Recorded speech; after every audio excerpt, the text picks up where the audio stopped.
All right, welcome to Micro Lecture 6.2. Again, this is going to be a very brief lecture. We're going to talk about some of the issues surrounding evolving technology in the search and how that interplays with the law. So we have a bit of an issue here by the early 20th century. The nature of communication is fundamentally changing, perhaps for one of the first times in recorded human history. With the possible exception of the actual inventing of written language, the ability to communicate through electronic means changes much of how we communicate in general. So prior to the 20th century, with a little bit of an exception of telegraph, all communication was done in writing.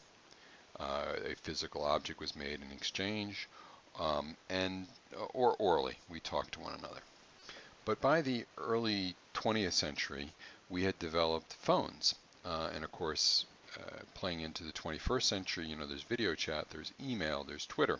But at the very beginning of this, the Supreme Court took the earlier rules about searches and applied them to this new technology, the phone technology. And we have the case of Olmstead versus the United States, and there's the citation there for you.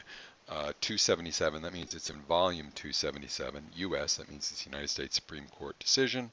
It starts on page 438, and this case was heard in 1928, and the Supreme Court ruled in this that wiretaps were not searches. Now, the person that wrote this, a very interesting Supreme Court Justice, Chief Justice of the Supreme Court, William Howard Taft, who had previously been President of the Supreme Court, as President of the United States, excuse me, wrote, "The Fourth Amendment does not forbid what was done here. There was no searching. There was no seizure. The evidence was secured by the use of the sense of hearing, and only that. There was no entry of the house or of the offices of the defendant."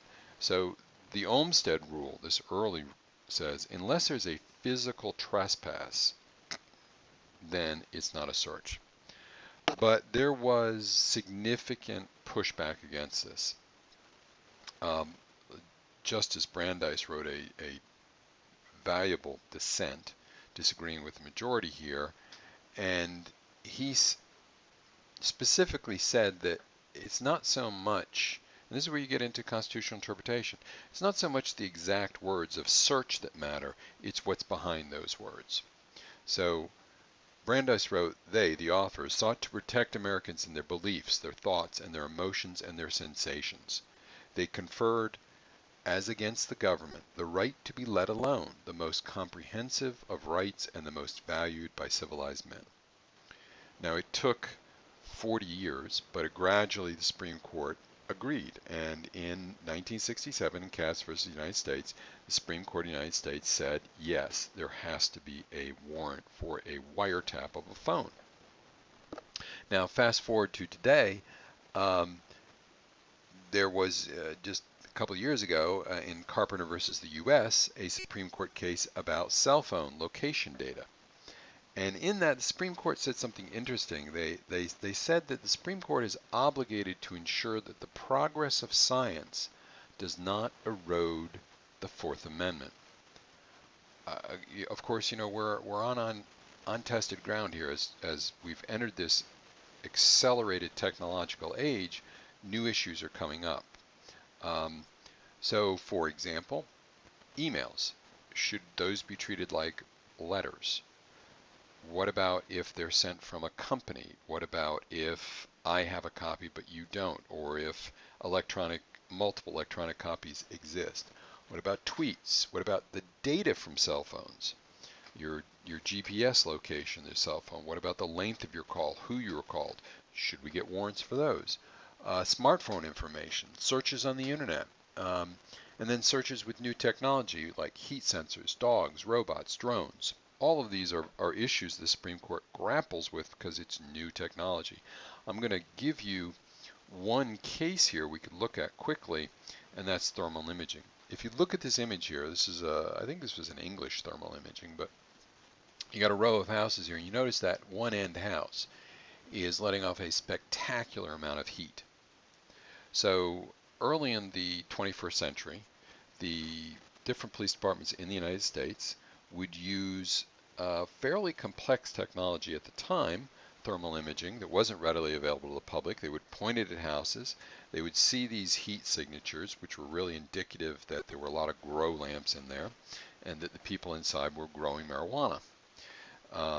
So they essentially were running these down the street, searching every house with them, if it's a search, that's the debate here, and saying, okay, this house at the end, they're growing marijuana. So let's go get a warrant to search that house now physically.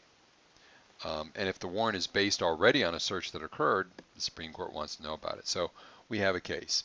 The case is Kalo versus the United States, came down in 2001. And this is an interesting case in that the judges, the dissent, well, the dissent was written by Stevens, but the primary decision was written by Scalia. And in a 5-4 ruling, the court said that if the police use thermal images from a public area, that such scanning is a search and they need a warrant to do it.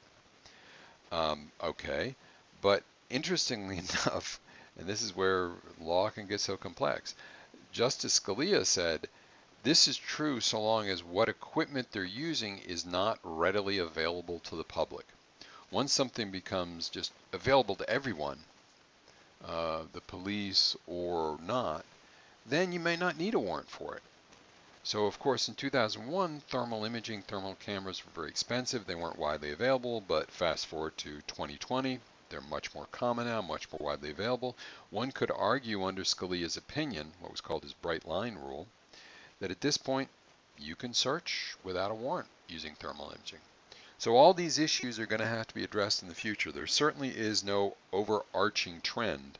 And with the Supreme Court as divided as it is today, I tend to doubt you're going to have a definitive line drawn. And we're probably going to have battle after battle in those cases. And we'll look at some of them in the future in other lectures. All right, hope you enjoyed this micro lecture.